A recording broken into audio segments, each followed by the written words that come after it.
fix that. I ain't afraid of taking chances. You were lonely, I was searching. A broken heart that I can get working. I don't care about the tan line on your left hand, mistakes you made with another man, or all those things that always end with let's just be friends. And I don't mind who you were before you met me. This old boy ain't afraid of your memories. I'll fight all your demons best I can. Just let me be your man.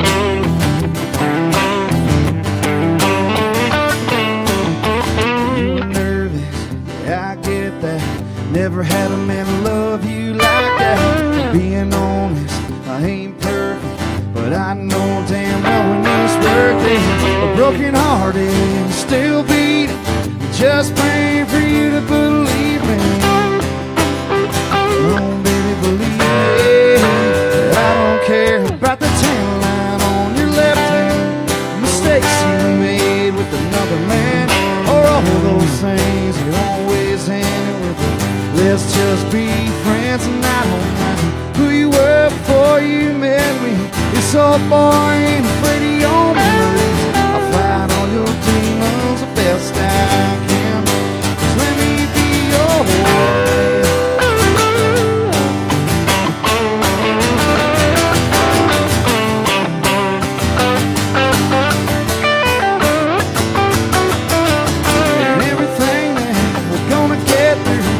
My feet stand strong beside you. Love you like you always should have been. 'Cause I don't care about the tan line on your left hand, mistakes you made with another man, or all those things that always end with let's just be friends. And I don't mind who you were before you met me. This old boy ain't afraid of your memories. I'll fight all your demons the best I can. Let me be your man. Let me be your man.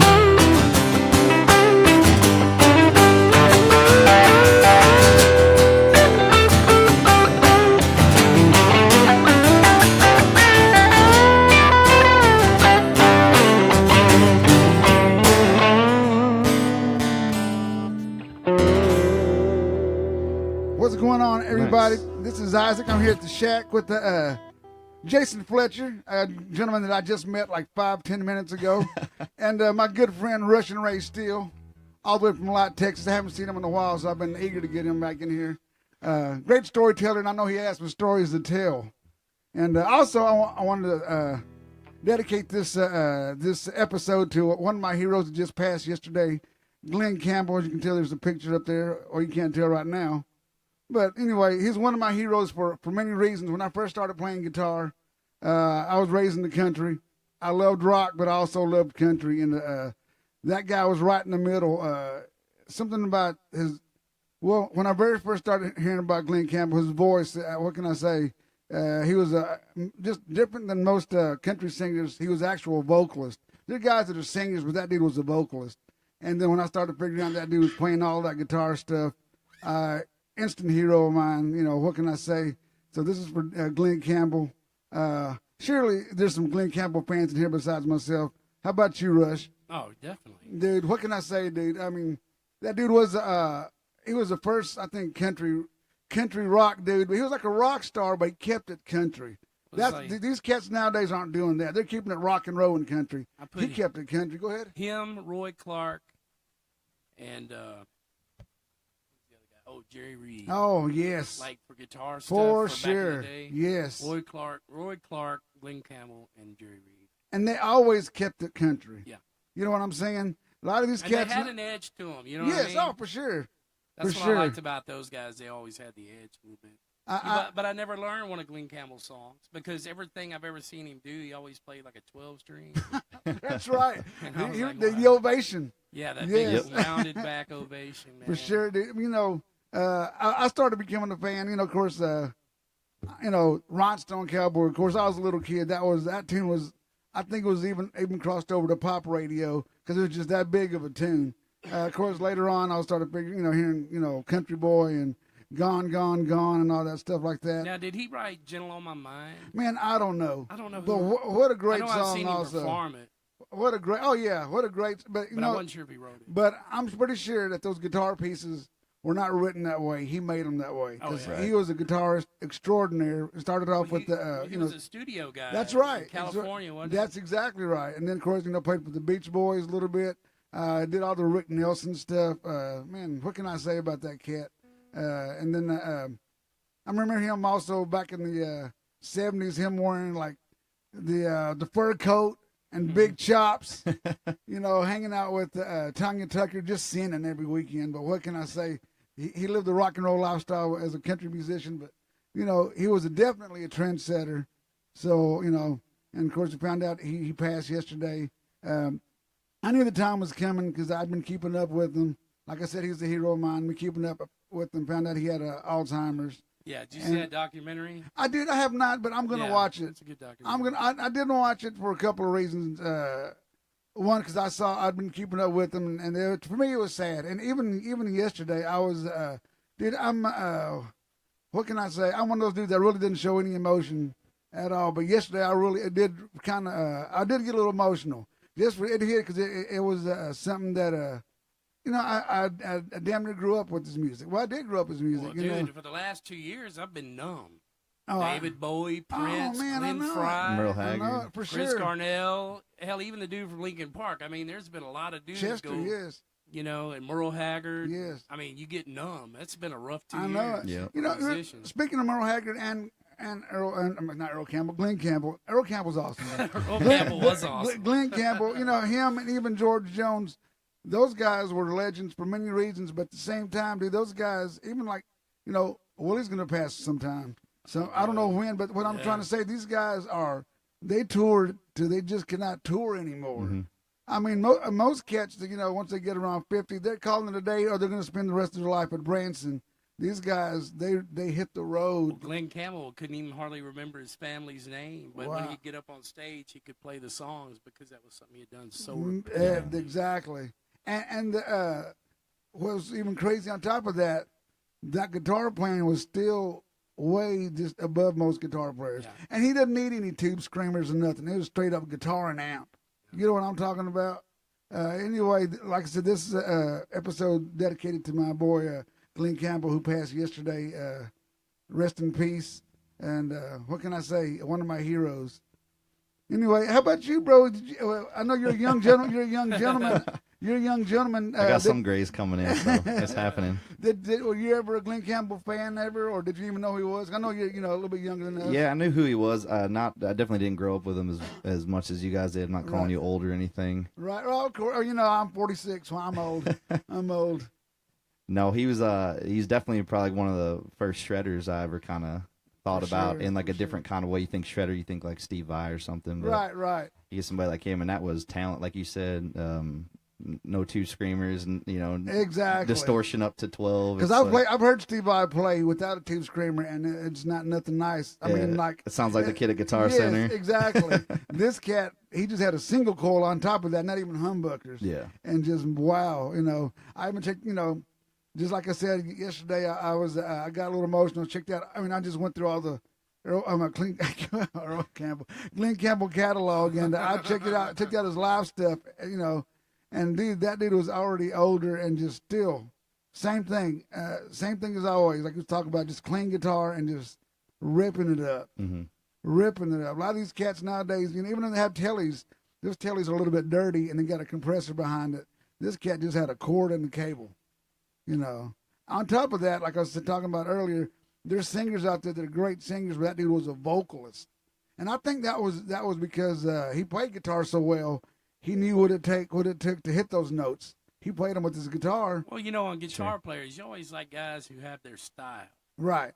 Right? Like Waylon Jennings, really underestimated dude because he had his own little style. Could you go listen to some of the stuff where he does, like, just any of them, where he's got that chunky sound to it. There's no other guitar player doing that. But for sure. He goes into those leads, and they're just unique.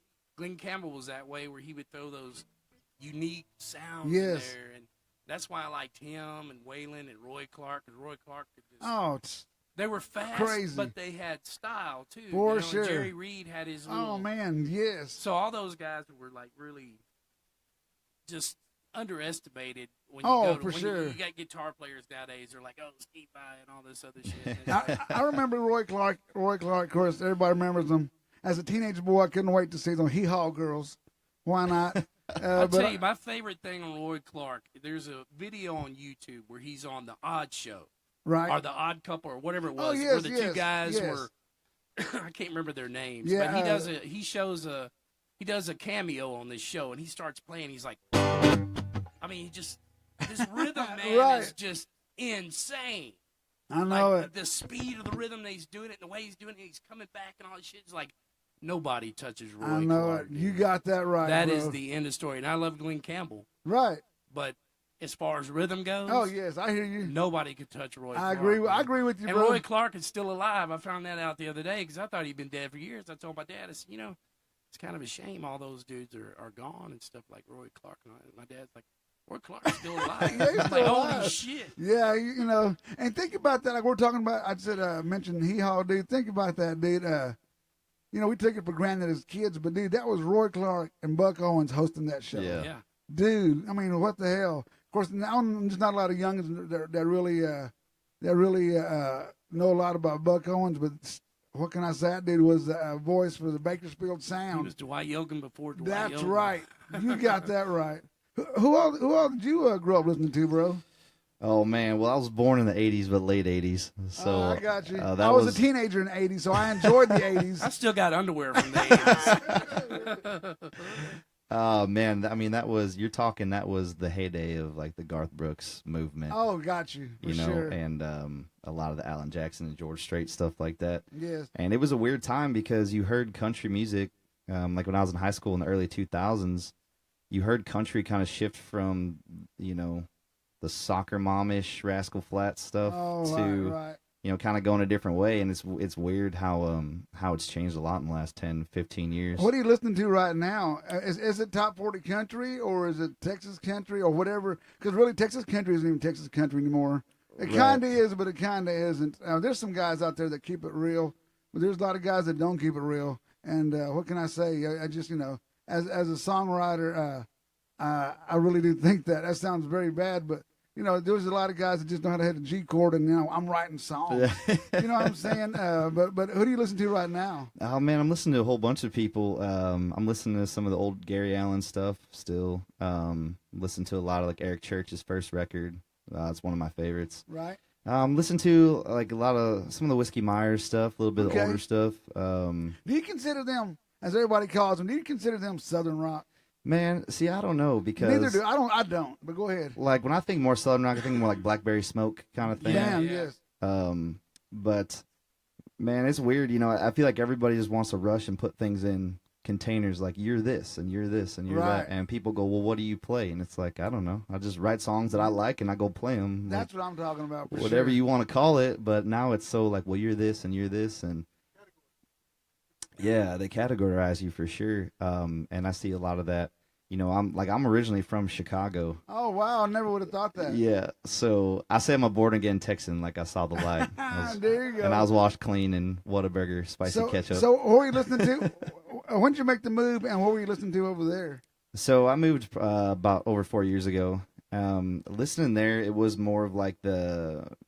Brad Paisley. Okay. The newer like Eric Church kind of stuff too. Before and Brad Paisley keeps it real, bro. He does. I mean, it was before he got a little silly. Some of his songs got a little too silly. That's a great word. Yeah. There you go. I mean, he's still great, but I love what he does. But it was weird, man. It was a weird time. I mean, it was right before the bro country stuff happened. Like pre-bro country. Man. And then moving down to Texas. It was crazy because everyone was talking about Texas country, and if you even mentioned anybody that was on the radio, you were like shunned. Oh, right. I remember. They're like, "What are you doing? Don't talk about them. You gotta listen to this." And I'm like, "Well, can't I just listen to both? Is that all right? Like, am I breaking any rules?" Do you know any? Do you know anything? Or have you ever heard anything like for me, like the older cats, which is the guys that once I was in my 20s were listening to, like Jack Ingram, or even Pat Green got from Waco. Did those guys ever cross around? Yeah. Did you ever hear about those guys in Chicago? Or yeah, no? yeah, and there were guys listening to Wade Bowen and Aaron Watson and stuff. Like we knew who all those guys were. Yeah, and that was more like it was almost more like hipster country where everyone's trying to top each other. Like, oh yeah, well have you heard of this guy Wade Bowen? It's like, oh yeah, have you heard of this guy Aaron? And it was kind of weird. Because it was like indie country for us, but down here it's like no normal thing. So and meanwhile, those guys were playing just local bars here in town all the time. Yeah, all the time here in Waco. And for some, Austin had a lot to do with it. But for that one time, Rushin can tell you, Waco was having a lot of that music here. I don't know what it was. I guess it was Baylor. A lot of musicians were playing with those guys. Yes, that's right. At one time, dude, that old raggedy shack that's falling down outside, I damn near had Stoney's whole band playing there at one time. When Jesse, a good friend of mine, was one of his first bass players. Of course, Rodney, Jeremy Bryant, Jimmy Watkins. All those guys were in that raggedy ass shack across. Next thing you know, they're all on the road with Stoney. But a lot of great songwriters and that cats and that movement were here in Waco. And I always wondered if big city people that would hear stuff like that, because it was very regional. But at one time it started breaking loose. Even before, I think one time when I started going to Nashville, when I moved to Nashville, then it started bleeding over there in Nashville. But for a whole minute it just stayed like right over here. Yeah, and it's and being like an out of towner and stuff too. I just come in there and somebody says, "Well, have you heard of him?" I'm like, "No, let me hear it," and then it's good, and I'm like, "All right, cool." Like I'll still listen to all of Wade Bowen's album and like Aaron Watson's last album, and for me it's exciting because I got to learn, like I could relearn also. Like I saw Stoney and stuff at the backyard, and that was awesome. Oh wow! But I think Waco, especially, and I've only been here for 4 years, so I can't really speak to the whole timeline. But Waco now I think is really awesome. There's some people out there that'll say, "Oh well, it's Waco this, Waco that." I'm like, yeah, man, but I think it's kind of what you make it. Like if you don't like Waco, you probably don't like anywhere else, and it's not the city. It's probably you. And what's cool about it is like Austin has their thing. Sure. But they have a bunch of weirdos like keep Austin weird. Well, you know what, they are keeping it weird because a bunch of weirdos over there. Yeah. Over here, like I said, we have the. Of course, it all started. It started off with the again, with the whole fixer-upper people. Well, from there, downtown started kicking. Started looking better and started catering to, we got to have some live entertainment. Sure. But now we're starting to have an actual music scene now. Mm-hmm. And it's just starting off. I'm talking about, and who knows what's going to happen in about 5 or 6 years. But, like I said, Waco's always produced some cool cats, guys, like I said, Pat Green and Sons of the Desert, even earlier with Rona Reeves and all that, So Waco's known a little bit for music, but I have a feeling, it's just a matter of time before, it's going to be the place to go to. Yeah, I mean, you'll go to the open mic at the backyard, and you never know what's going to happen. Do you do that on Tuesdays? Yep, Tuesday nights. Yeah, I mean, Jeremy Bryan will show up and play drums for you, and you turn around and you go, who's this guy? This guy's awesome, Right. And then you'll have guys show up that are just phenomenal players, and it's like they're not doing nothing. They're not on the road tonight, so they'll come up and play. And from my experience, for me, like everybody in Waco has been super accepting and it's been great people, great players, people helping each other out. It's a great scene, and maybe I'm just fortunate enough to have gotten to meet all the good people, and it's turning into like a big family. Yeah, and it's nice. It's nice, like everyone's helping each other out for the most part. I mean, there's just like anything else. Even Rushin, who's an outsider. I mean, not just out of town. Thank you, Jesus. Out of town, Jesus, but he chooses to be an outsider. But to me, he's my family. But I love being an outsider. Rushin is definitely the left fielder. If you're talking about baseball or whatever analogy, he is the left fielder. Yes. But that keeps him real. I played a show one time with my back turned to the crowd the whole night. Where at? Where was it? Oh God, I've done it at Lake. Before. It was more than one time. But, a lot of that reason I did that is because I'd watched that Sugar Man documentary. I've never seen that. What is that about? It's about that guy, and, oh, God, I don't know where he's from, but he wrote all these songs and made a record, and they'd go see him at the club, and he'd have his back turned in a corner because he was shy. Okay. And I just had my back in the corner because I was a dick. I was about to say, you shouldn't be shy. You grew up behind the microphone. But I was just being an asshole. But my younger days, I was a real turd. But I definitely admit that. But not because of talent or anything, it's just because I was just you. Turd. That's what makes you though. That's what I'm saying. Yeah. Once people get to know me, they're like, oh, it's just Rushin. It's just That's exactly right. Mean anything by it. Have you been doing anything lately on songwriting any? Well, I'm trying to get back into it. I was thinking about putting together another little studio thing just for songwriting and stuff because I've been remodeling them houses and building that little tiny house. The studio right here is yours. Whenever you want to come over, bro. Whenever you want to come over, bro. I've just been putting stuff down on the phone here and there, like recording little videos of song ideas and stuff. I've written so many songs already. I should have 10 albums. I hear you. I got hard drives burning out on me that's got shit on there that I need to get off. What's stopping you? I'm just lazy. I hear you. Well, if you're songwriting though, like I said, that isn't easy because songwriting when you get down to do the work, man, like music to me has always been like a young man's game. It's like as you grow, you have to transform your songwriting. Like when you're younger, you're like, True that. I want to drink. It's like Metallica when they're younger. They're like, I hate the world, and I'm Metallica, blah blah blah. And now they're like all grown with kids and shit. It's like, how can you be angry, man? You got no more aggression to give out. I know it. So as you go with your songwriting, in the beginning you're like, girls. That's blah, right. Blah blah blah. Then as you get older, you're like, my knee fucking hurts. I'll remember that. Yeah, it's like I'll write that knee hurts. Hemorrhoidal tissues. Some kind of weirdness, but because you don't want to go out there and start writing young people kind of songs. Yeah, unless you're going to give it to young people to play. Yeah, it would sound weird if you got an old timer up there singing about tailgates and picking up chicks and stuff because that's kind of it gets like there's a line you cross and then it kind of gets a little pervy. It gets creeperish. I agree. Yeah. Yeah, like this song is called "Are You Walking Alone to Your Car Later Tonight?" When do you turn 15? Yeah. The new hit, Does This Rag Smell Like Chloroform? I've got older guys. Shade's got a Facebook. She's only 14. Oh, These Lord. older guys are hitting her up. I'm like, no. Dude, you got that right. She's like, I'm glad you're the dad that don't wear that shirt. Like, no, you can't date my daughter and all this shit. I'm being cool about it. But dude, I haven't got any kids. Deep inside, that's a good thing for me. Because I think having a daughter would drive me nuts, and having a boy would drive me nuts. Because I used to be a boy, and I used to get into trouble, and having a daughter would drive me nuts because she's a daughter. So I wound up not having kids. It kind of wound up working out for me. So it puts a damper on your songwriting because once you do that, it's like you're not out in the mountains anymore. You're not out in the desert sitting by a rock writing songs, living that kind of life. You're at home making Cheerios. Right. Spaghetti and meatballs. Most people buy Cheerios. He makes them. I'm fucking ground my own Cheerios into round holes. Rushin keeps it very real. He was making his own. I go out in the field and pick my own fucking wheat. Yeah. You were making your own fishing lures at one time. I did. Yeah, and they looked awesome. I guess, do you do that anymore? Or? No, man. I go through my phases of stuff. I hear you. When's the last time you gone fishing, bro?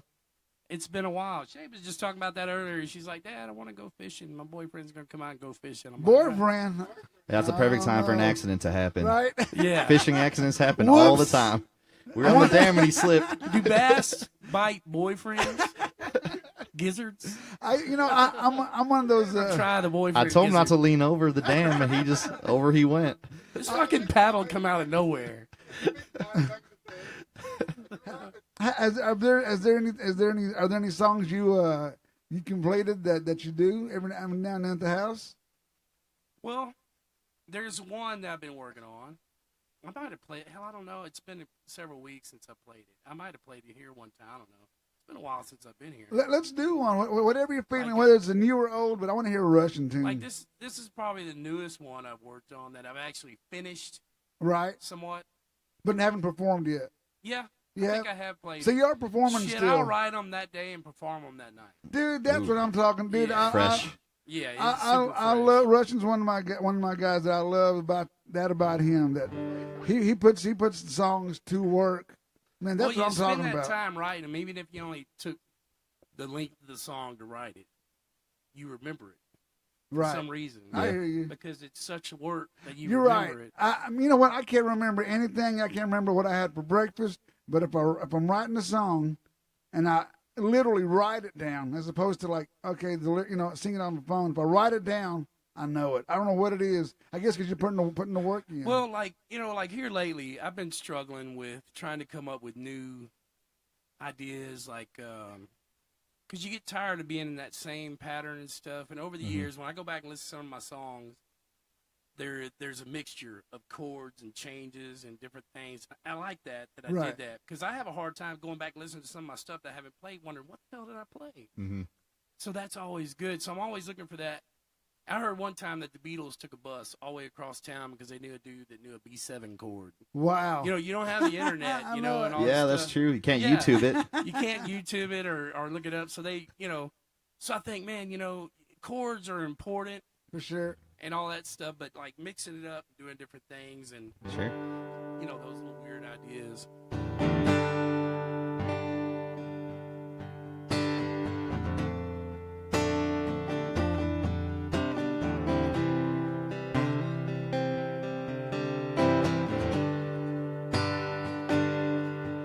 Well, I'm going to California,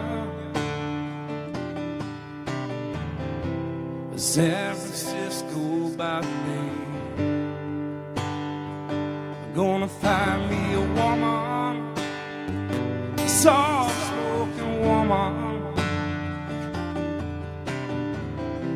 who isn't seeking fortune and fame. And we're gonna ride like two lost lovers, singing songs to the rhythm of the rain. I know that I can make it there, 'cause in my heart I've gone this far, but I'm still searching. Lord, I'm still searching for the sweetheart of the rodeo.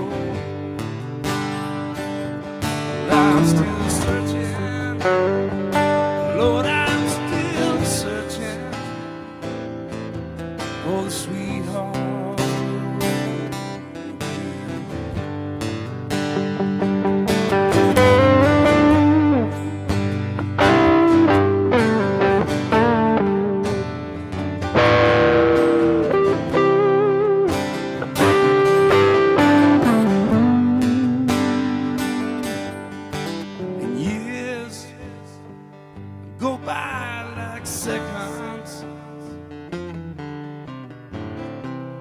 I was young, but now I'm old, and I can still hear that soft-spoken woman whispering songs in my ear. Well, I know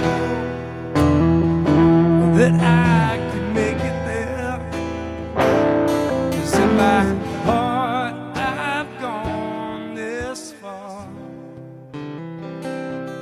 I'm still searching, Lord, I'm still searching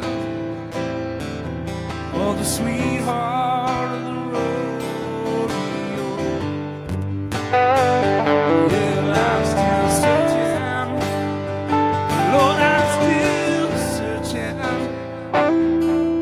for the sweetheart of the rodeo. I love that, bro. That is a great tune. That was my Graham Parsons, Emmylou Harris thing going on. I dig it. I was writing that about where the hell's my Emmylou Harris? Right. There you go.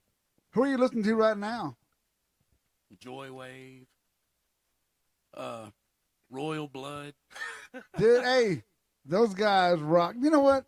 Great riffs and all that good stuff. The concept of the two-piece thing, but at the end of the day, the songwriting is good, dude. Oh yeah, that dude can write songs. Well, like I was listening to Group Love there for a little bit. I mean, Shay could tell you the name of the bands. I can't tell you who they are, half of them. But I love all that. You know, like MGMT, all this younger stuff. I never heard of them. 21 Pilots is something else. I have been digging some Harry Hines lately. Harry Styles. I was say Harry Hines. That's another street in Austin. Yeah, it's in Dallas. It's in Dallas. I used to deliver tires over there. Oh, really? Harry Hines Boulevard. Man, I don't know anybody. The newest band that I know is probably Royal Blood, and they've been out for a little bit. I should be more into it. I should be more into it, but I think she he's got going me to be. Into the the Kills, and of course, I've always liked Kings of Leon. You know, it's funny. Oh yeah. I'm always pushed like country, but I listen to a lot of rock stuff. Yeah. Oh, for sure. I hear you. The Avett Brothers, though, I like that. Yeah, kind of Avett Brothers are awesome. Who are they? The Avett Brothers. Avett. Never heard of them. I like a lot of that. I call it like what the hell would you call it? The hipster country. Maybe like Americana. Yeah, maybe. Americana. Okay. Of course, I always listen to Ryan Adams. Oh, for sure. Yeah. There you go. That's the deal with Americana. It can go so many ways. It can go. It's so broad. Even stuff like Los Lobos, they're still considered Americana. I mean, because it's just so broad of a name. But of course, when I think of Americana, I think of guys like Steve Earle or like Ron Adams and stuff like that. But it can go so many ways. Well, Texas country to me it was like Steve Fromholz and Jerry Jeff Walker and the Steve Earle, yes, kind of stuff, and Gary P. Nunn, right? The Amarillo, all that kind of stuff. That to me was the original Guy Clark. You know what? Willie Nelson. The whole Guy Clark thing. Because when they say Texas music later on, after Ragweed and all these guys came out, I was like, well, that's kind of like a second generation. Yeah, it's weird because there's like, the titles are the same, but the music's changed. So it's almost like there's like periods of time. There's like pre-bro country, post-bro country. Like that'll be a defining moment in the timeline. For the post-bro country era. Like the revival. There's only one dude that just irritates the shit out of me. I can't think of his name. Luke Bryant. Luke Bryan. I mean, he don't really. I mean, I don't listen to it, but he don't bother me. But there's one dude I can't think of his name. His voice bothers me because it is to me. There's one dude. It just doesn't sound so real, fake, man. He's got like this fake bullshit. That's the deal. I can't. It doesn't sound organic. It doesn't sound organic to me. I used to love Keith. Yeah, me too. Used to back in the day when he was with. Now I cannot stand. When he was still doing coke. He was was really good when he was still on drugs. You got that right. Drugged out Keith Urban with the Gap teeth. That was the best. Yes. What was the band he was in? The Ranch. The Ranch. Yeah. Dude, they were rocking. One of my favorite bands of all time was The Ranch. Yeah. At one time it was. But I think he lost me whenever he got off drugs. I'm telling you. I guess what it was. He hooked up with with Nicole Kidman. I liked him pre-Nicole. She straightened his ass up. He got on American Idol, and then I just picture he like hops in her kangaroo pouch, and they just like hop away. Like that's what I always she says picture. Goes. I agree. And I see him on American Idol, and he's singing all the lyrics that the singers are singing. He's at his table and he's dancing. It's like, dude, that is. I mean, I'm a man's man. That's not man's man stuff. What you're doing. That's another good point. They might too, do man. like that in Australia. Yeah, I don't know. I don't know what happens down under. Man, you see that though. Like you see a lot of. I think a lot of the disconnect and a lot of. And I'm just speculating, but when you see some of these guys up there on stage, like the newer bro-ish country guys, whatever you want to call it. My thing was if you look like I'd want to have a beer with you after work. Or you look like you could like go bale hay with me all day, then I'm probably gonna like your music. Right, I hear you. But when they're dudes that are like perfectly like groomed and just everything is just pretty boys, and like JD Johnson gives me trouble all the time. He always calls me. He's like, "I'll bring you because you're the pretty boy." That's and my boy JD. I'm like, "Come on now." He always calls me Luke Brown and gives me a hard time, but I love him. But like you look at some of those guys and they're just so polished up, or they got their hats backwards and tattoos and everything where. And they're talking about doing everything that just talking about partying and all that stuff, as opposed to like Merle and all those guys that talked about real life. Yeah. They kept it real, talk about the working man, kept it America. They kept it very much American. Well, it's like Merle Haggard, man. He's been to prison. Imagine some of these guys in prison. They'd be somebody's girlfriend. Oh, my God. They wouldn't. I don't know they'd handle, especially those two, what are those two guys that, the Florida, the Georgia line, what do they call Florida Georgia line dudes? Things are different these days. The other day, my dad bought this old Model T car. Right? Wow. Okay. It was just sitting at I'm a fan of his dad, by the way. It was at a farm sale. Really? And it had got 2 doors missing, and it's just sitting there, and it's got all the wheels on it. And I was sitting outside, and this is like the first day that got really hot. It was like 106. And I'm sweating balls, and I'm sitting there. And I look over at that car, and I think, thank God. This is 2017. Air conditioning. I would not want to be riding down the fucking dirt road. Oh, I know it. In that Model T with a damn coon gut water pouch. Oh, and there ain't no Sefco. And not to mention, now you can double tap your key and your truck starts and your AC's going. Yeah. There you had to go underneath, turn the fuel line on, then crank start it. So for these guys nowadays, Merle Haggard wrote those tunes because Merle Haggard kind of come from those kind of Sure, work your ass off kind of thing. Sure. And these dudes nowadays are like playing PlayStation, and they're like, oh, come over here and write a song. They're like, oh, okay. I think it's a difference there. I think what bothers me the most is the hip hop accents. I mean, yeah. I like hip hop a little. I used to, not so much anymore. I quit listening to hip hop and rap when Tupac died, because that's when rap died to me. Did he die though? Yeah, I don't know. I heard him guest feature on one of your tracks in here the other day, so I don't know. Oh, You probably hiding them back in there. But to me, that's when that music died. But whatever. But when you start combining that with country, it doesn't. To me, it doesn't have.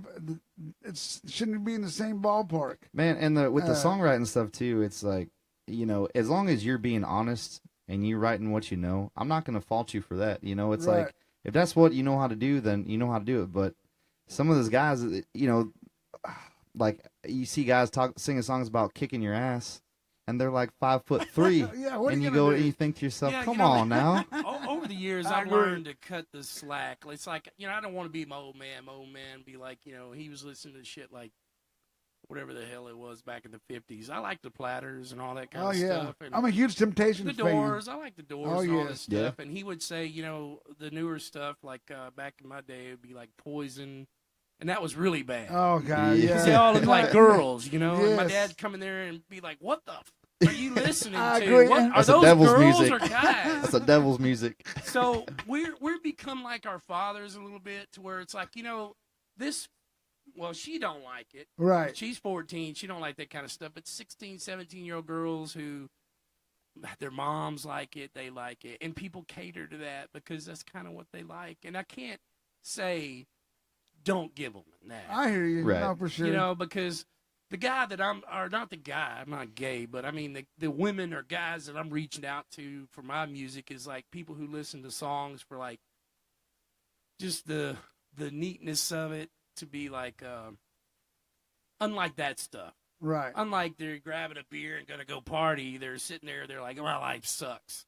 I'm reaching that person. Right, I hear you, bro. Yeah, well, that's keeping it real, though. But, yeah. So I'm not gonna say that these other guys are bad because they do that, because they're doing it. And once you go to Nashville, man, if somebody said, hey, Rushin, come to Nashville, we're gonna put you on a treadmill, we're gonna get you down to about 125 pounds, we're gonna spice up your hair, and we want you to sing this Georgia County line shit. Right. I'd be like, how much? And they'd be like, $500. I'd be like, hey, right. Where do I sign up? I hear you. Oh, man. Well, $500 because is not enough. I'd say, I wouldn't do that for like $5,000, $50,000 or whatever. But my ass would be on the bus probably for $50. I'd be like, I'm gonna be on TV. Oh, fucking cool. Damn, man. I've been running this whole time for free. Right? Yeah. No, I definitely wouldn't do it for free. I highly doubt you would do that. They wouldn't come get me because they'd never put me on a treadmill. It kind of goes to the point where it's like, it doesn't, there's, people think there's these rules where if you play this kind of music, you need to listen to this kind of music. And if you get outside that, you're out of our club. It's like, man, like, why can't we just listen to whatever you want to listen to? I agree. Who cares? I agree. And if you want to play that, then play it honestly and do it. But it's like, if you're just trying to do it, Are there any guys in Nashville, and I'm not talking about guys like Sturgill or like Jason or Stapleton and all those guys like that. Those guys are songwriters, right? But they're not known as the top 40 Nashville dudes. Are there any guys in top 40 that are songwriters? Because I really don't know. Man, I mean, or they just having songwriters write for them. I mean, for the most part, a lot of those guys are writing their own stuff. Are they really? Know, now, I'll say this. Like, he mentioned Eric Church earlier. There was a moment there where I was, like, kind of disliked that guy. You know, there was a couple of songs there where I thought he was trying too hard to be edgy. I think I know what you're talking about. Where he was throwing on the Ponce glasses, you know, and trying to be too edgy. But that, you know, that was my look, by the way, at one time. That's how those guys have to express themselves. And, you know, I don't think necessarily he was trying hard. I think that's just how he's expressing himself. That's how he was raised. And then, you know, he was kind of keeping it there.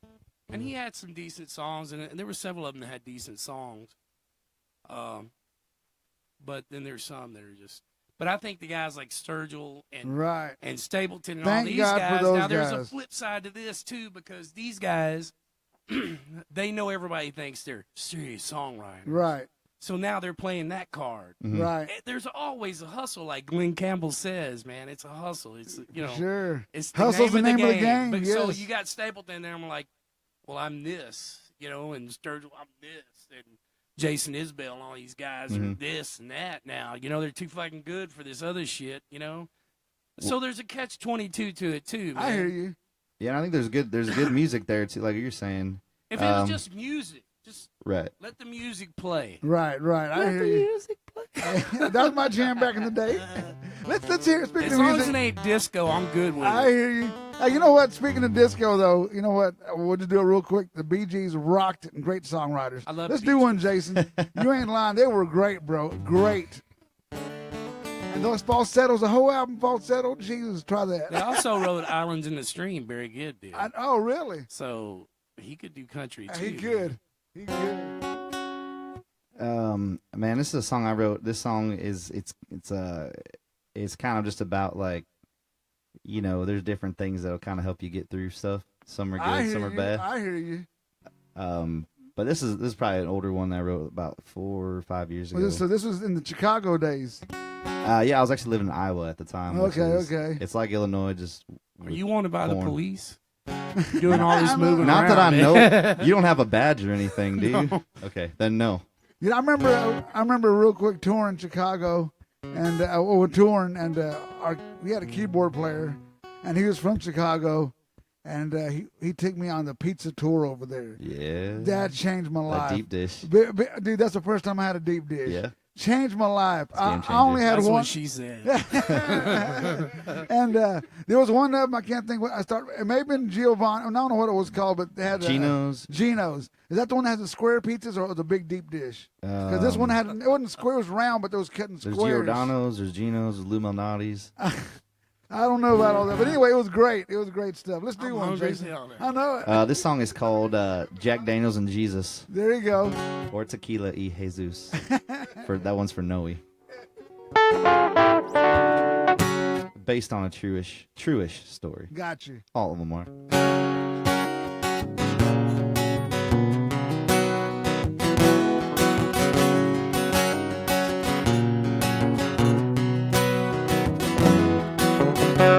She's had a lot of guys in and out of her life. Not too many seem to stick around. She almost became the wife of some guy from some town. Yeah, lonely nights were a familiar sound. But she kept on praying. Well, she said, there's two men you can put your faith in. The one's 80 proof and comes from a bottle. The other one can be found in the Bible. And both will save me from time to time. One died for me so I can get to heaven. I was baptized in that old number 7. She said, there's two men that can save us. Jack Daniels and Jesus.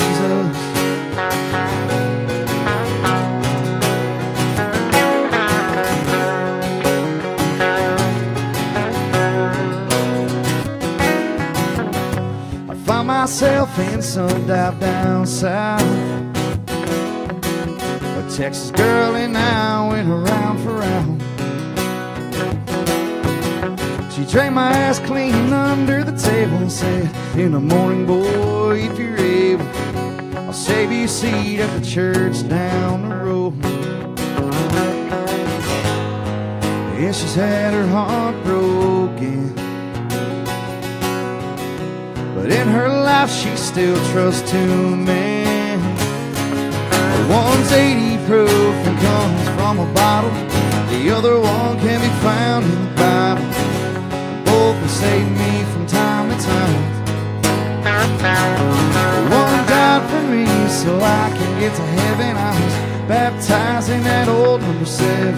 She said there's two men that can save us, but Jack Daniels and Jesus. And she ain't looking for a fresh start or for a new last name.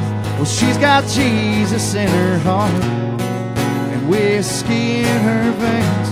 When it comes to her love, yeah, I trust the Lord above, but I'm still competing to man. One's 80 proof and comes from a bottle. The other one can be found in the Bible, and both will save me from time to time. One died for me so I can get to heaven. I was baptized in that old number 7. She said there's two men that can save us, but Jack Daniels and Jesus.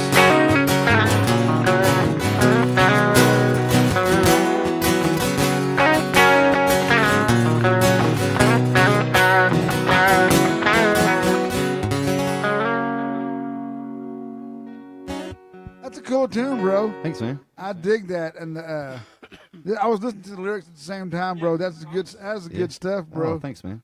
The whole Jack Daniels and Jesus thing, I guess, was how did that come about? Like just the song.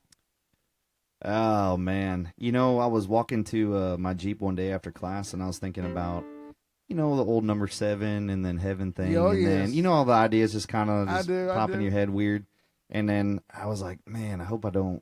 This might rub some people the wrong way, but it might rub some people the right way too. So, well, you know, dude, it is what it is. Like we talked about Merle. Merle used to definitely talk about taverns, of course. Talked about beer drinking, but at the same time, he always talked about Jesus.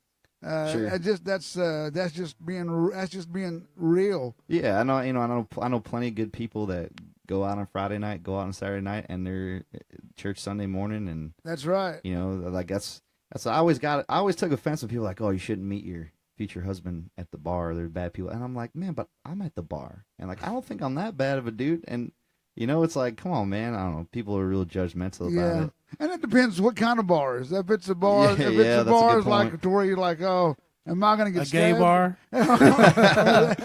I've never met nobody there. That'd be a problem. Not that I would have a relationship with. Well, or even the kind of bars, I wonder if I'm going to make it out of here alive kind of bar. Yeah. You don't want to meet your wife there, you know. But no, but definitely that's a good song, Thanks, bro. Man. That's a good stuff. Have you recorded any of these tunes? Or? You know, I demoed that one in Nashville, and then they pitched it to some people. No one picked it. I mean, no one picked it up, so I'm not trying to make it like a story or anything. Nobody wanted it. Right. So I was like, all right, I'll just keep playing it then. So that trip to Nashville, did you live there? Did you just go there to record? No, it was just there to record and just to demo it and stuff. It was really, it sounds way cooler of a story than it is. Just went there to demo it, and it turned out really awesome. You know, it was a cool experience. It was cool to hear it play back. And like, were you living in Chicago? What's wrong? You said no. I was living down here at the time. Oh, you were okay. But no, man, it was a good time. You know, I had a lot of fun, and I like playing it. A lot of people like listening to it, so I just keep playing it. How was the whole recording experience in Nashville? Oh man, well, you know, it wasn't the big deal, legit like big time guys coming in, but the demo musicians were insane. Like, was it on Music Row or? Yeah, it was insane because you know, they chart your song. Oh yeah. And I'm so stupid with music. Like, what key is it in? I'm like, dude, I don't know. demo, and they kind of were like, all right, you know. But they listened to it one time. They're just guys, they're demo musicians, man. That's their job. They listened to it and like, okay. And then I was like, you want me to like show you anything? They're like, no, we're good. And then we went in there and they nailed it. Like, of course.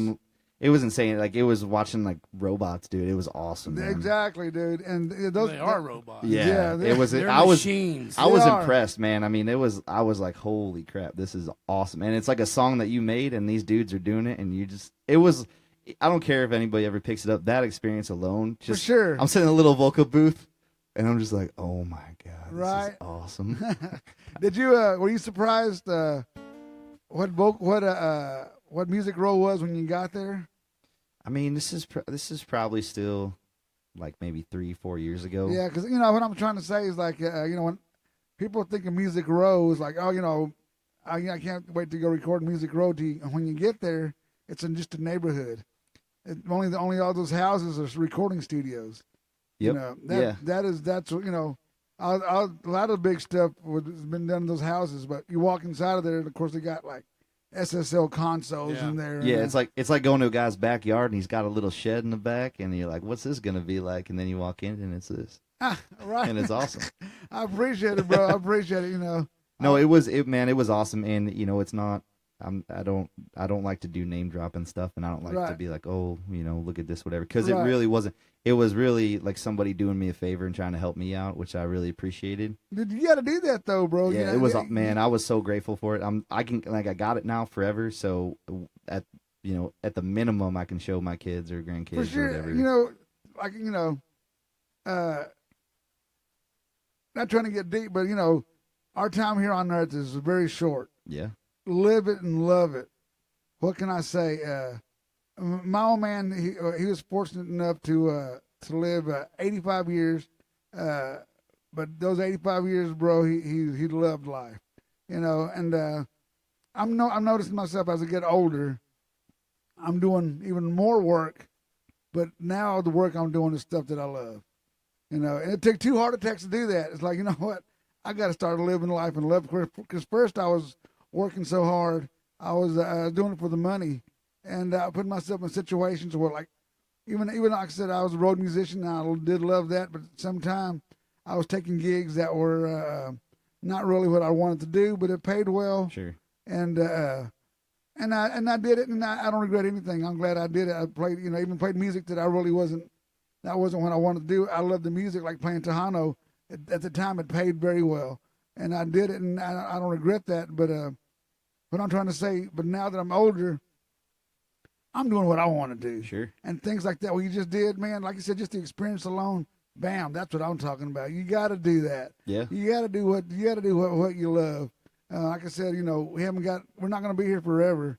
If we were, I'd be lollygagging all the time. Yeah. You know, and it wouldn't be worth anything if you could do it forever. That's right. Know? I agree, bro. I agree. Speaking of life-changing Rushin, dude, you were in an accident the other day, bro. Yeah. Dude, what exactly happened? I saw that, man, and man, I immediately called you to see if you're okay, because it looked bad. You know, like I said, you're one of my best friends. It's like, dude, if you need anything, let me know, because I really, man, I know. What can I say, bro? It looked bad. What happened? Well, she wasn't paying attention. Was that by your house or where was it? Yeah, you know, at the Y. Oh, at the Texaco. The one going between Marlin and Lott? Yeah, I was headed back from Marlin going to Lott. Right. And there's that intersection there. Yes. Where for the last 30 years, dude, ever since I've been driving, I worry about people coming out of Chilton. Got you. You know, yes. Because these big trucks, even those big dump trucks, they'll wait till the last minute. You're coming around that corner like, oh, I'm going to go ahead and go. And right. There's a caution light there. You slow down kind of anyway. But I seen her, and she was pulling out a little bit, but she stopped. But it made me nervous. So I slowed down even lower than what I would normally slow down to. And right at the last minute, dude, she just jetted out in front of me. Just whoop. There's some kind of accidents that's just unavoidable. You know what I mean? Right. Like when you wake up in the morning, you think, I'm going to go to town, but I'm going to be so careful. Right. I'm going to do everything I can to not get hurt, not do this. Right. And then bam. I mean, there's just, when and you're like right up on it. Yes. you're right there. I mean, I would have had to have stopped to avoid, but you can't stop because she's not even moving. Wow. And then if you stop, you're an idiot. Right. Because you're in the middle of the road, you're going to cause somebody to hit you. For sure. There's no way to avoid that. You just go, and then you hope like hell people don't do that. But she pulled out in front of me. She was 9 months pregnant. Oh, wow. But my brain, dude, it's like I had this split second to kind of cut it a little bit towards the back of her car and not hit her right in the door. You know what I'm saying? Yes, There's just a second where you're just doing like this because she just, boom, out there real quick, and she was about to get by me, which would have been great. And I turned it just enough, but I hit her and just spun her around. Wow. But the front of the truck it ate it. Yeah, and my dad was with me, and he hit the windshield with his fist. Oh, wow, I did not know that. I think his head hit the airbag. Damn. And it busted, like, the bottom of his jaw a little bit. Oh, dude. Yeah, that airbag's coming out, dude. Yeah. Hundreds of miles an hour, probably. Dude, it's coming out before at the blink of an eye. I didn't break my wrist, but I really thought I did. Right. And, of course, I went to the emergency room. I had the neck. My neck was all jacked up. Wow. My knee, my ankle was twisted. The bottom of my foot, I guess from just hitting the brake. I understand that for sure. So I've been going to chiropractic. He's got me where I'm getting up in the morning and stuff pretty easy. But how are you feeling now? I'm feeling better. Still having trouble with my knee, my wrist, my neck. Yeah, does that ever? Getting it. Does it ever come back that just like flashbacks? Well, I had a dream about it one night. I agree. I hear you, bro. But what I'm having trouble with now, dude, is like when I'm going down the road and there's somebody coming out there, and they're chipping at the bit to get out there. It's freaking me the fuck out. I know it. I hear you, bro. That alone is like some kind of mental weirdness that's happening to me right now. I'm getting scared to where, it's tough, man, because you're worried about them pulling out. Because there's absolutely nothing you can do once you're up on them. That's a done deal. I remember. And it's people texting and talking on phones and shit. I guarantee you she was on her phone. She was either texting or talking on it, and she pulls out. Yeah, dude, that whole cell phone thing, man. I mean, I know they're trying to pass laws on that, and they should, because I remember one time when I was driving a truck. This time I was riding shotgun. I was training the driver. We were in Jacksonville, Texas. Cell phones just were coming out. This lady failed to yield on her phone. We literally ran over her vehicle. We had drove a big truck, Yeah. It literally ran over, and we were on top of her car. Anyway, it took her off. I'll never forget this. They took her off on a gurney. She had the neck brace on, and while she was on the gurney, she was on her phone again. I was like, dude, you got to be kidding me. Oh, God. You got to be kidding me. Has that been a distraction for your songwriting or anything like that? No, I mean, I was already, I kind of want to just put it behind me and move on, Right. My dad, he's been on his crutches again because he'd gotten off of them. Right. And he was doing pretty good. He had kicked some raccoons coming out of the house one day and fell on his ass, and he had to be on his crutches for about a year and a half. And he was getting over that. And then this damn wreck put him back on his crutches. Oh, man. Well, but dude. He went to the chiropractic, too, and he was like, I'm too fragile for this shit. I'm too old, I hear you. Gonna break my neck. Yeah, dude.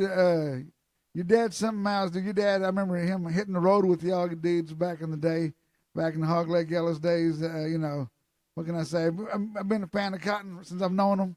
That's his dad's name, Cotton. I remember we used to make noise at his at Rushin's house, and his dad either let us have a trailer house to practice in, or he'd sitting there watching us play, just making all kinds of noise. Yeah, hitting all kinds of bad chords, and he's enjoyed every bit of it. Yeah, I love my dad. Sometimes I want to kill him. That's love, though. He's an arrogant son of a bitch. You know what I mean? Right, I hear you. Especially when they get worse when they get like on crutches and stuff, because then they're like telling you what to do, and yet somehow or another, they make you feel guilty about maybe not doing it the way they would do it, right? Or whatever. It's like that's not exactly how I meant to do. I was like, well, get up, do it yourself. Get off your crutches and come over here. Right. This is how you're getting. Right. Y'all still doing that? Have y'all been doing any swap meet stuff? No, we go to the farm sales, and we got the tractors and all that stuff that we sell. But he enjoys that. I can tell he enjoys that. I keep him moving. That's awesome. You know, it's mainly me keeping him going, and because you know we'll make a little bit here and there. I've got to be able to buy me a few guitars, for sure, and things like that, and got to remodel the houses and stuff like that. But, how's that going? The whole house remodeling? Not remodeling. The whole what's the word I'm thinking? Well, I had put it up for sale one day. Right. I thought about selling it. Well, I still kind of feel like selling it sometimes because I'm remodeling the other house. But I'd like to turn it into a studio. Yes, that would make an awesome studio, dude. Awesome. Because you can go out there and fish, and I'm a little deck and a little bridge going out to the line. No neighbors bothering you. None of that. That's what is that? Those little mini houses? What do you call those? Tiny houses. Tiny houses. But it's not as tiny as a tiny house. It's like about as big as about the size of the studio. Yeah, maybe? You have to have a permit to move it. Oh, okay. Well, the bedroom is probably the size of the studio. Okay. And then the living room is probably this size. And then it's got the loft, and it's got a full-size bathroom and kitchen area. Right. It's a little bit bigger. I know when you get into something, Rushin, when I say you, Rushin, he's in it. Yeah. He is in it all the way. And I saw you're talking about building one. Next thing you know, you were building it. And, it looks good, bro. I dig all that. It's neat. You ever go in there and do any songwriting in there? Oh, yeah. For sure. Yeah. Well, you got the water there. You got all the windows where you can see out. And probably some cool reverb in there. Yeah, and, it could be better once I get some of the stuff on the ceilings and the walls and stuff. It could be pretty good. But it's like I don't want to say man cave because women hate that word because, that's what it's this not is. a sewing cave. But that's what this is, but I get paid in here, so that way my lady doesn't know it's really a man cave, but it really is. I watch everything. I watch all my fights in here or whatever. Just well, you could definitely go somewhere and get lost. Oh, yeah. And be in there for hours writing. I've gone in there with a guitar and just sat there for the whole damn day and let it go by and just write. Watch the water gleaming off the windows and different things like that. And you can hear at night, you can hear the crickets and shit, and they're making little rhythm sounds and shit like that. Right. It's insane. And anything you've written in there that we can hear right now? Well, that one I played earlier. Yeah, I love that one. Let's hear another Rushin tune. Let's see, what have I got this new? You got to write one called Crickets and Shit. Yeah. I got to hear that one. Right. I'm fixing to write a Viagra song if I get any older. If the song lasts more than 4 hours, we're going to call somebody. It's hard to find the right notes for that. I hear you. Hey-oh. There's a G-string joke in there somewhere. Yeah. She likes the D. I am lying in this jungle of hope, searching for freedom. Freedom's a joke. Well, I open my eyes to the wild side of life. They say you live once, but I swear I died twice. Where's my bundle of happiness? She was a beautiful thing. We got married in love, got divorced with the pain. Well, this song's for the lonely, that no one can love.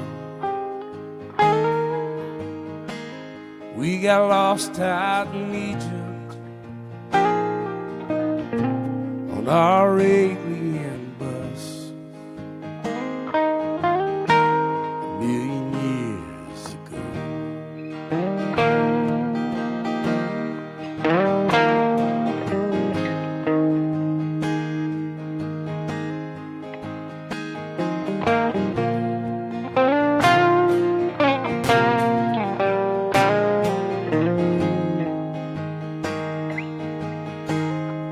Well, I am lying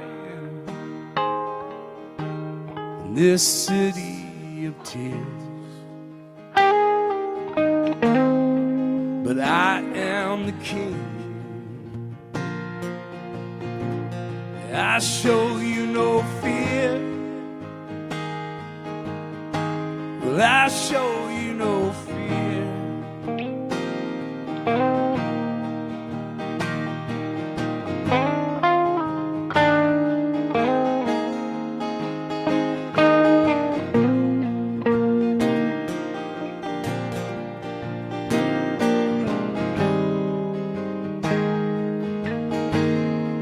Well, I am alive.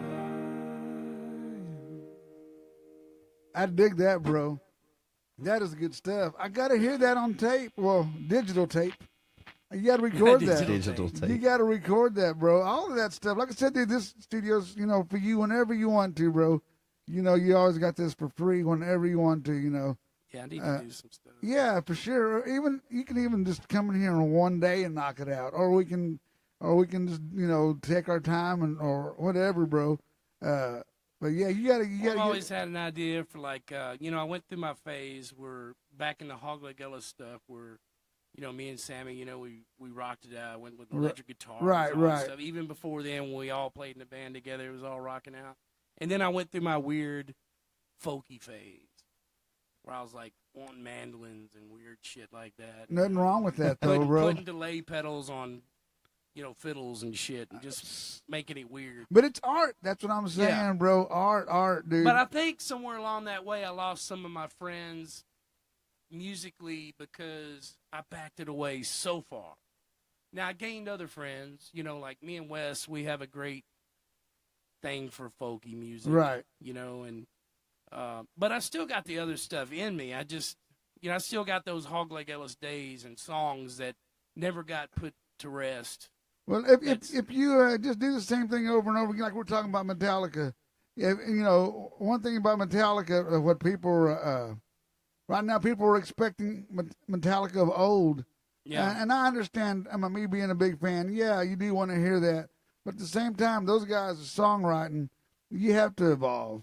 You can't do the same thing over and over and over again. And those notice when those guys, even like it's apples and oranges, what you were talking about, but notice whenever they started doing something different, how the popularity, they started being more popular. Your popularity. You know, I believe, dude, art doesn't have to be the same thing over and over again. Because it gets monotonous. You have to change it up, and that's what I like about you, bro. The fact well, that you know, that. like, you know, not to take credit for anything at all, because when I hit the scene a little bit, you had like Brian and Jeremy doing their acoustic thing, right? And then I kind of started slipping in there and playing places here and there, and I had several of the younger people be like, "Oh man, you're just gonna show up with an acoustic guitar? You know, you're not gonna play with a full band?" I'm like, "No." Right. A lot do easier. this shit acoustic, you know, because we had done some of those things like that, and then I started seeing a lot come in and do it, which was great, you know, to come in and do the acoustic. But at the same time, I kind of burn out with it a little bit. I hear you. It's like it's a lot easier. It's fun to go in and rock out with a band. Well, I did a little bit with Townie. We started that little 3-piece band thing, and I got to rock it out a little bit. And you go through your little phases, but I think there's like this one last phase that I got to hit. That's, well, with Shade, I got my own little thing going with her too. We're doing this which is awesome. You know, I've seen you on Facebook, man. We're going to experiment with drum machines and, you know, synths and different things and whatever the hell. You know, she wants to do all kinds of crazy shit, and I'm down for it because I've always been crazy like that. That's awesome, bro. And plus, do it traditional. The weird thing is like when we're talking about creating music, it's like we'll do that, but then we'll go play 2-piece. We'll play Jack Ingram. Wow. Where I'm hitting the kick, you know, and doing. Have y'all performed together? Yeah, we played the Lot Barbecue and a few places. No way. Yeah, and she's down with the bass, like on the you know, like Ramblin' Fever and all that kind of stuff. She's down with all that, and like the Driving and Crying. Oh my God! She's down with all that is bass. What's up. She's learning that country bass because I told her one day when you get older, girls playing bass is cool as shit. Yes, for sure. But you're gonna have to have a variety. Like she can play all the cool new rock stuff too. Right. Know, but she's learned that old country stuff too. But if you can learn how to play the older stuff, Shade, she's become like a little. If you learn how to do that, you're always gonna, whatever. Always have a job. You always have a job, but at the same time, the new stuff is very cool. It's always cool, but at the same time, when somebody throws you a curveball, you'll already know the curveball. You know what I'm saying? You'll already know, what to play, or like you're saying, like the whole walk from the 1 chord to the 4 chord. You don't hear a lot of guys doing that, but you got to do that. I hear so many. I've heard not so many, but I've heard country bands, doing the whole that. They don't do that, dude. Yeah. You got to do that once in a while, bro. You got to keep that in there. Not all the time, but sometimes, bro. Yeah. Especially you playing the traditional stuff. That's all in there. But I think. And I've been on this weird wanting to learn country. Well, I've always kind of had a few licks up my sleeve, but not to the point to where I can just pull it off 2-piece. Right. You get the bass, then you go throw a lead in there, and it's like I've been learning those, all that kind of stuff. Yeah. The bends and all the steel licks, and we're real rough as far as like it's just real raw. But it's organic and raw. Yes. Yeah. It's real though, just bro. Fun and she's brought a little bit of life back into it. Are you writing, Shade? You are writing? She let me write a song the other day. Really? That is what's up, man. That's awesome. How long have you been playing, Shade? Give her the microphone real quick, Rush. Can that camera go that way? Sorry. No, not at all. I've been playing like 4 years or something. Really? Yeah. How old are you? 14? Mm-hmm. Man. I've been playing since I was like 10. That is awesome. I started off with like a little crappy, like $99, what was it? Epiphone, like an Epiphone. That's good because you know what? There's a lot of rich kids that start off with the good stuff, and everything else is they don't have to do any work when you start off with the crappy stuff. And then you get something good, you start to appreciate it. But who are you listening to as far as the older guys? I know the new cats we talked about. I've been listening to like Billy Idol. What? That's what's up. Neil Young. Oh wow. Really? Let me think. Oh yes. What a songwriter. Like George Strait. I've been listening to him. Oh yeah. If you live in Texas, you gotta be a George Strait. It's just something you have to do. There's just I can't think of them at the moment. But there's like a lot, and then like a lot of old rock bands. Like okay. There's what's the old Stone Temple Pilots? Yeah, I listen to them sometimes, like Silverchair, and then Silverchair. And then yes. What else is it? There's this Australian band, and they're like the Keith Urbans. No. Oh, okay. No, what are they called? Keith and the Urbans. No. Oh, they rocked. The Psycho, the one that did the cover of Psycho. Oh. Friggin', there's this band. No. Well, I do listen to them too. Okay. But there's this band. Oh God, I can't think of the name, but I'm thinking. It's they do cover this song by I forget who it is. Well, how does your whenever you write a song, is it just the melody in your head, or do you know how to play guitar, or does it start off with the bass? Normally, I make the song in my head, right? But then I start like finding the chords on the bass, and then you show it to your dad, and he helps you out. Yeah. Well, that's a musician. I mean, I had a pile that I could spread out. Right. Beasts of Bourbon is the name of the band. The name of the band is Beasts of Bourbon, and no. Okay. I do listen to them sometimes, but yeah, him, I think. Well, that is cool. Mm-hmm. That is definitely cool. I mean, I didn't know you were writing, and that's already, I started playing at 13. Mm-hmm. 14, I didn't know what the hell I was doing either. So you're already way ahead of what I was doing already. Man, that's awesome for sure. And you got your old man who was a veteran of all of that, songwriting, playing, all that, even putting bands together. So that's a great start, man. That's awesome to do that. You and your daughter, man. To me, that's beautiful, bro. What can I say?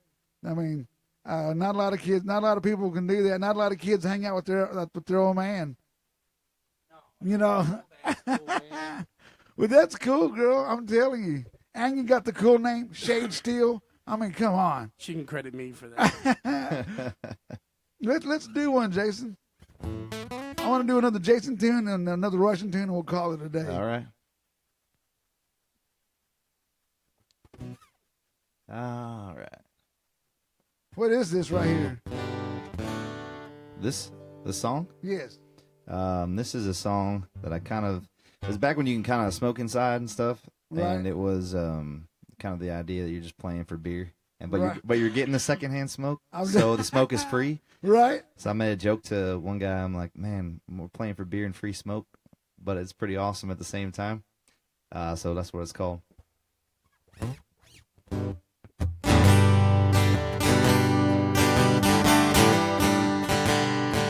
Tonight there's a stage and it's gonna save my soul. Little honky-tonk church with a burn neon glow. There's no preacher man there, but the bartender knows my name. If it's Friday night and you're looking for me, I got my guitar on with my boots on the stage, singing every damn song that my fingers know how to play. And the best paycheck that I've ever known is playing for beer and free smoke.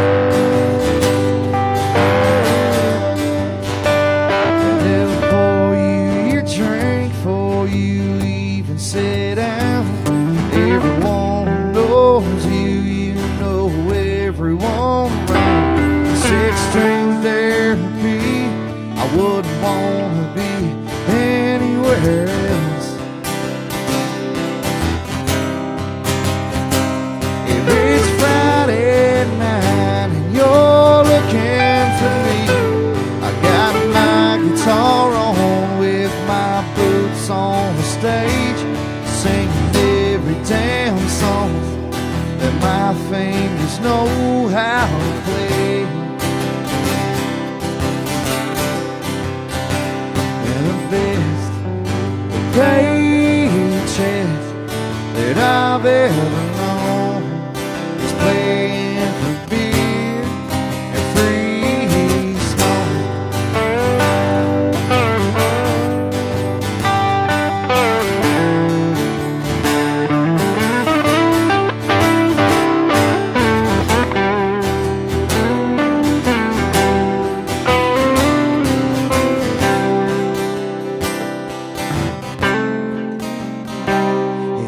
Friday night and you're looking for me, I got my guitar on with my boots on the stage, singing every damn song that my fingers know how to play.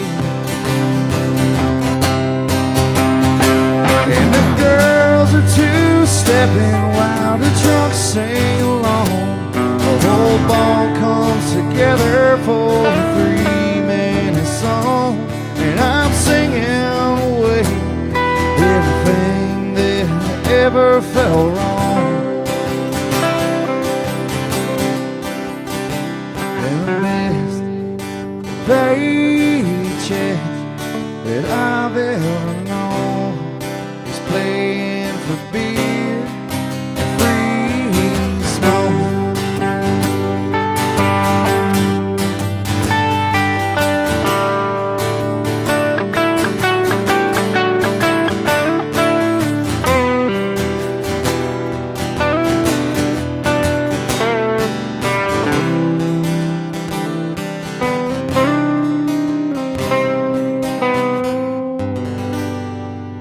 I dig those lines, bro. Thanks, man. So basically, I dig your playing too. Thank you, bro. I appreciate it. So basically, was it saying just the fact that you're just there doing what you're doing? Yeah. That's the best paycheck, I guess, right? Yeah.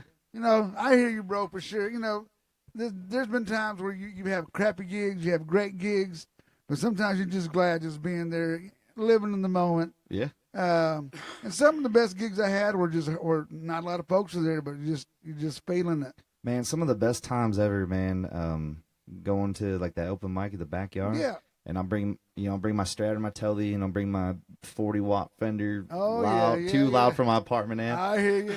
And man, it's hard to explain, but that energy, and I mean, there's a bunch of people that jump up there that may have never even heard your song or even know who you are, but the way everything comes together and plays, man, it's incredible. And that feeling, I mean, and you're not getting paid, you're just hanging out. That's right. And that feeling, and you got some of the best players, in Central Texas coming out, and just like, yeah, man, I'll jam with you. And it's that honest, just kind of reminds you, like, man, this is why. Like, yeah, like it reminds you, yeah, this is fun. This is really fun. Is Jonah May still hosting it? Yeah, she hosts it. John Dempsey hosts it with her too. I guess Clinton's not there anymore. Or? No, I think he's doing other things. I know John Dempsey is kind of taking over with Jonna. Okay, dude. So that's a cool cat. Man, great songwriter, dude. Yeah, you want to talk about talent on stage? I mean, sure. The other night, Josh Garner's playing drums, and he's amazing too. And you got John Dempsey and you look around and you go, "Holy crap, man!" Right. And I was like, if you're the best person in your band, you should quit. But I look around and I'm like, man, I need to go home and practice. Especially look over at John and he's playing bass, and then he grabs a guitar and plays, and you're just like, dang, it's humbling, but it's also so much fun. For sure, and those are things that you'll keep with you forever. Yeah, for sure. I remember many years ago when I was learning how to cut my teeth. Playing. This is every Sunday. There'd be a place on I-35 called Frontiers Lounge, and on Sundays they'd have like outside would be like small time rodeos. People riding bulls and coming in all hurt, but all the musicians would gather there, sure. And we'd all have jam sessions till night, because it started off in daytime till nighttime, and some of those times I will never forget. Just because you and I guess your music, wound up becoming a music family. You're just there learning and jamming and having a good, that's just something that you'll remember forever. Yeah, you used like the word organic last time. Right. I mean, man, it's crazy, and you come off stage and people go, man, that was awesome. You're like, man, half those people I don't even know. They're from out of town or anything, and they're just so much talent, and man, that is so much freaking fun. Like, I love going there and just I need to go there one day, man, you bro. do, because I need to. I mean, I kind of messed up because I usually bring my Telly, but I was like, I'm gonna bring my Strat because no one's gonna bring a Strat, there you right? go, right? Two other guys brought Strats. I was like, dang it. Hey, Rushin, real quick, yeah. You gonna be any place anytime soon, or? Yeah, I'll be at Halftime Bar and Grill here in a couple weeks. Halftime, that's in Whitney, right? No, it's downtown. Oh, there's one downtown. You're thinking of End Zone in Whitney. Yeah. Halftime. Oh, yes. I'll be there eventually, too. The old Treffs, and also used to be the old... yeah, it's kind of right down by Dichotomy, yeah. Yes, I know that place very well. Yeah, and like I got a Facebook band page. It's just facebook.com/Jason Fletcher official, and that's got all my stuff on there. Okay, your tunes too, or... Yeah, I got a Reverb Nation. Okay. So if you just search Jason Fletcher on there. I will check it out for sure, bro. It's nothing near as good as your quality, but I recorded off my phone on GarageBand in my apartment, and I piss off a lot of my neighbors. Well, dude, yeah, I mean, at least you're doing something. You're not just sitting on your hands. Yeah, try to get it out. Any way to capture the idea, man. Yes. Sure. Yeah. Yes, that's like Rushin was talking about. He'll put a song to work right away. That's what I love about Rushin. Sure. I hate, I don't hate, but it just, to have a songwriter write songs, but they never do anything with it. I mean, that's a tragedy, or travesty. Put it that way, because you gotta do something. That say, well, I'm a musician, I'm a songwriter, and all this stuff, but they never put anything. Yes, where you can check it out. They I don't agree. Have a Reverb Nation. They don't have a SoundCloud. They don't have nothing. They just have their shit on Facebook. It's like, I'll write songs, but I'm not telling you what I'm doing. That's exactly right, and bro. Some of them are good. Don't get me wrong. Yes, for sure. But it's good to let people hear your stuff. Well, yes. I've been trying to do a lot of YouTube videos, just like me in my kitchen. And that does it. Well, that's all you gotta have. And I'll tell you what, the kids, because I'm a teacher. Oh, really? What do you teach? Geometry. Awesome. Grade. Wow, that's way too hard for me. So That just blew my mind. Right, you ain't right. So very seldom do I see teachers that are songwriters. Right. Well, and the weird part is, so I try to keep the two lives separate. I mean, Mesa knows because he's my manager. Right. He thinks. I told him, like, you're not my manager. Now that I know you're a teacher, I got all tensed up. Yeah. Well, I'm doing something wrong. Man, it's like one student found it. One student, and by the next night I had like 400 views on all my videos. That is awesome. And I came back the next day and they're all like singing my songs, like, "Oh yeah, Mr. Fletcher's singing about beer, huh?" Right. And I'm like, "All right." But it's real life though, bro. You know, that's awesome to do that. It's like, awesome to be a teacher, bro. Yeah. Like Gordon Collier. Yeah, Channel 10 News. He's like, today on the, and then when he's out of the news place, he's like, "Where's my beer?" He's like the guy that naked was the guy that played Danny Tanner on Full House. I can't think what his name is. Uncle Jesse. No, Uncle Jesse, the dad. Yeah. He is. If you listen to his stand up, he is nothing. Yeah, he's nothing like. He is dirty as you can get, but he's nothing like the full. But I'm not saying you're that, but it's. I can see that. But it kind of is. Yeah, you got to go to school and you got to be professional and everything. You got to be like two different. Oh yes. Yeah, you do. And my girlfriend's a teacher over there in Copper's Cove. Okay. Yeah, it's a good time. Man, you could gig all summer. That's the best part. That's true. Rushin, nothing against teachers at all. No. I had hell in school, but I applied to be a teacher at a couple of schools, music teacher this past summer because I decided I went to school to be first I was going to go to be a teacher, an English teacher. And then I was like, I'm going to study music. I'm here and I got Kenny Frazier here. I'm going to play guitar. Oh yeah, Kenny Frazier. So now that I'm older, I'm working too hard. It's like, you know what? I'm thinking about going back to maybe trying to teach. I put a couple applications in. They wrote me back saying, it was a little bit too late. But I think I might do that next year. Because I love to teach, and I wanted to do that. Like I said, that's what I was talking about earlier. Doing what you want to do in life. Sure. Life is short. Please do what you want to do. Absolutely. For sure. Rushin, you got anything coming up? All my friends left. I'm still here, bro. All my friends that are gigging, that were asking me for gigs, they all got other gigs, and they don't ask me to gig. Townie don't ever call me. Let's do some. Let's do something together. Maybe because I can't. I can't book. Right. Because I get on the phone. It's like, hey, yeah, I'd like to play your. I don't even do that. I don't even call places. They'll call me, or whatever. Now that I've been around a while, and they'll be like, "Well, what do you charge?" It's like, I don't know, 115, 200, and they're like, "Well, we were hoping you'd play for free." Oh no! And I'd be like, "Really? Oh man, I'm sorry, no, I can't do that." If Isaac Martinez handles it, I'm not great, not but that. I'm worth at least a couple of bills, a certain amount of time, man. But dude, if you want to, like open mics and stuff, I have my ups and downs about open mics because open mics are good because you get to meet people. Yes. Musically, networking, musicians networking, it's great. But also at the, at the same time, the bar is like cha-ching, Oh, for sure. So I have my ups and downs about that too. At least in Nashville, and I'm not about money, but at least in Nashville, when I lived there, we played for free, but we usually got free beer, and the gigs were only like an free hour beer, long. Maybe a burrito. For sure. Well, I love it. There's a meme out there. It's like, I'm gonna go pay my bills with exposure. Yeah, right. Well, if you want to do something, bro, I'll talk to you later. Yeah. Maybe I'll book some and, I'll play some guitar. I mean, I'm a songwriter, but not a singer. Try to get us a loaf of bread and a bag of weenies. Dude, I ain't mad at that. We'll play. I ain't mad at that.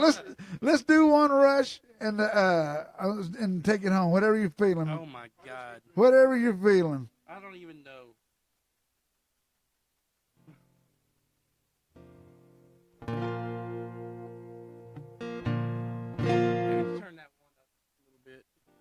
It sounds. This pickup may not be that good. It's that one. No, it's the next one beside it, ain't it? I got on a Greyhound bus, going south to see the girl I love. The sky was blue and the weather was fair. Halfway here and almost there. Halfway here and halfway there. I met an old man, he said his name was John. Played baseball before Vietnam.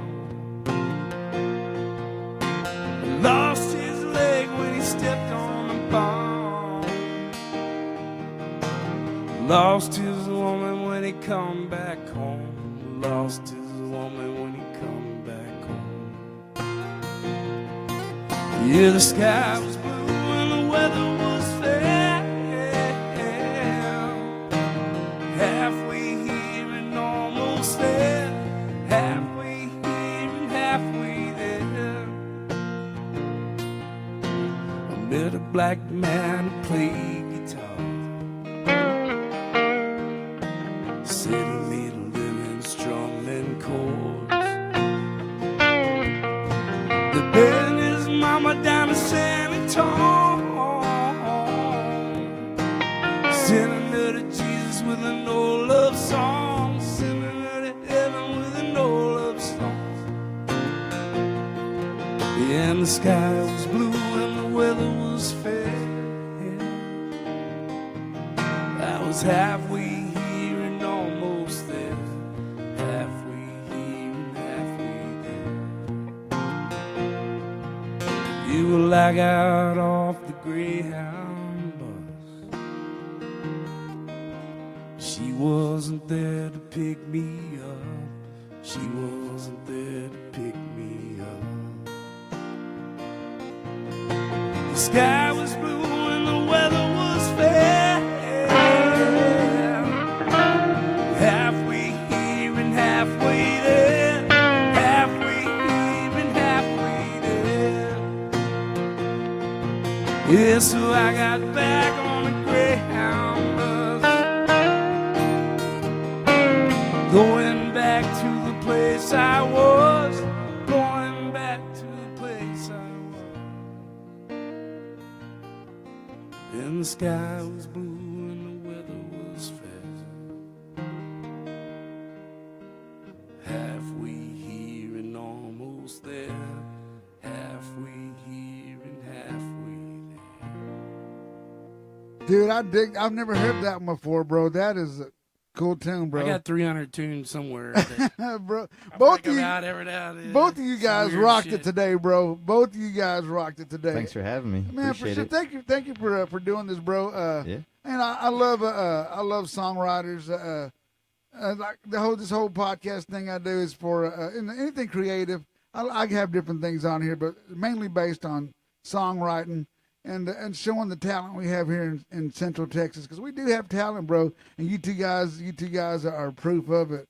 So thank you for doing it, bro. Thanks for having me, man. Bro. Appreciate it. And I'm gonna have you on for sure again. And Rushin, I'll have Rushin on as many times as he I'm wants surprised to. that you haven't said anything about the Conor McGregor and stuff. Dude, I know it, but you probably talked about it too much. That's the thing. Week. That's the thing, bro. I can, I'm a huge fight fan. But bro, it's driving me nuts. Too much talk. Go ahead. I'm gonna go out on a limb and I'm gonna say Mayweather. Probably gonna stomp his ass. Yeah, because he's a boxer. Yeah, that's right.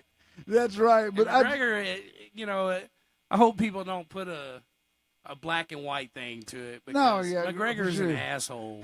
He's just a smart ass, But he sells Mayweather's tickets. a smart ass yes, too. And they're probably eating chicken right now somewhere. And, yeah, it's still a show. For sure. Exactly. Chilling out, having a good time, and like, dude, we're gonna make so much money. That's exactly right. That's exactly right. Try not bro. to hit my chin right here. At the end of the day, like you said, it's a show. Yeah. And the reason why I don't talk, even like we had a fighting podcast last week promoting the Brawl in the Brazzes, and I didn't. The gentleman I had, he was a UFC fighter back in the day.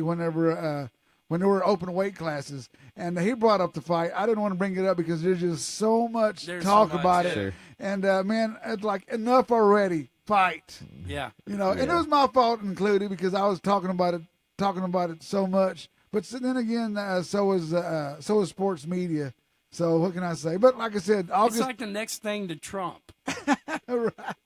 It's like today, it's like Korea's fixing to bomb the United States, but Mayweather and McGregor are going to be fighting. Well, dude, is that going to happen, bro? Or are we gonna? What do you see about that? Are we gonna go to war? Are you talking about? There's like 160,000 Americans over there on that island that they're fixing to bomb. Wow, bro. So I think it's going to come a time when people that have been like, Trump's an asshole, and he is. Right. He's a douche.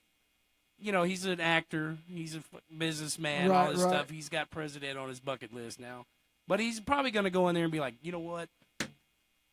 drop the bomb. I think his problem and everybody's going to be pissed, and they're going to be like, well, what about Korea? I think his problem is that he's always been head honcho. What he says goes. Arrogant, cocky. Yeah, and nothing. I mean, the only way that won't happen is if everybody do it like they do all the time. They're like, no, whoa.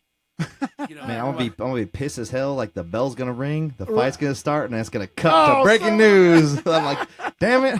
Yeah. Oh, son, I hope that doesn't happen. That would be nuts. CNN's gonna be like, we got to cut this in, man. That would be nuts. New Ninja Turtles movie on next week. Well, check out my boy Jason. He will be at the halftime in a couple of weeks. A couple of weeks, and you can check him out on Facebook. He has a Reverb Nation. Mm-hmm. My boy Rushin, Steele. When did you say you were playing next? I forget. That's why I avoided that question. When you book us a gig, the tiny house. You know what? I might. You're playing live at the tiny house. And I have something else I'm going to talk to you about here in a little bit. Big show at a tiny house. But in my band, we are off this weekend. Los Roaches. Next weekend, we're going to be playing at the Twisted Wrench. They twisted my arm to play the Twisted Wrench. You ever been there before? I know a lot of people who go there. Okay, well, I know we're going to be there. It's Harker Heights, right? Yeah, that's right. Harker Heights kind of scares me. It's like You'll be all right. It's like the newer version of Old Dallas Highway. But anyway, we will be there next week. Los Roaches playing at Twisted Ranch. I think they'll like y'all. It's going to be every time I've gone over there in that area, rock stuff always does. Okay, well, that's cool because we're definitely a rock band. Got the Army guys, they right. They'll like it. I'm excited. Just a small road trip. I'm not fond of playing on the road anymore, but that's right down the street, and it's with my band, all my buddies, Los Roaches. That's what makes it fun. That's another thing I was talking about, enjoying your life. Now I'm in a band with all my buddies, and especially Sam. I grew up with him. He's like my brother, and we're playing the music we want to play, and we're loving it. So there you go. That's what I encourage everybody to do. That's making it, as far as I'm concerned. I agree, bro. And the whole road life. If that's for you, that's cool. Me myself, that's not what I want to do anymore unless it's with my bro. So anyway, live your life and love it. Be sure to like and share. Peace out.